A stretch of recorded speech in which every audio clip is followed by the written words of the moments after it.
আপুরা অনেক সময় কামিজের হাতা কাটিং করার সময় হাতের মাঝখানে জয়েন্ট পড়ে, তো এই নিয়মে পাইপিং করে নিয়ে সেলাই করলে হাতাটা অনেক চমৎকার হবে। এই নিয়মে হাতার মাঝখানে জয়েন্ট দিয়ে নেওয়ার পর হাতাতে আমাদের পাইপিং করে নিতে হবে। তো এখান থেকে একটা হাতার কাপড় নিয়ে নিলাম।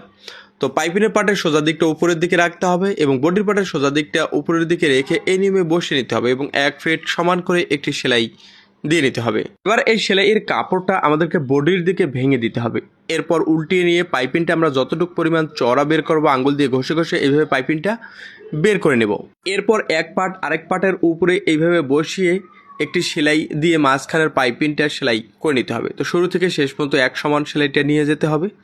এই নিয়মে মাঝের জয়েন্টটা দিয়ে নেওয়ার পর 4 ইঞ্চি চড়া একটা কাপড় মাঝখানে ভেঙে নিতে হবে। এরপর পায়ের খোলা সাইডে আমাদেরকে লেসটা এই নিয়মে বসিয়ে একটি সেলাই দিয়ে নিতে হবে। তো শুরু থেকে শেষ পর্যন্ত এক সমান সেলাইটা দিতে হবে, কোথাও কম বেশি করা যাবে না।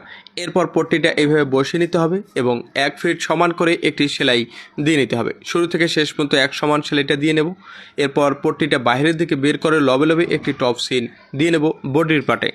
এই নিয়মে হাতার ডিজাইনটি সেলাই করে নেওয়ার পর হাতাটা মাঝখানে ভেঙে মুহুরির মাপ ধরে সেলাই দিয়ে নিতে হবে। ভিডিওটি আপনার উপকারে আসলে বেশি বেশি শেয়ার করুন।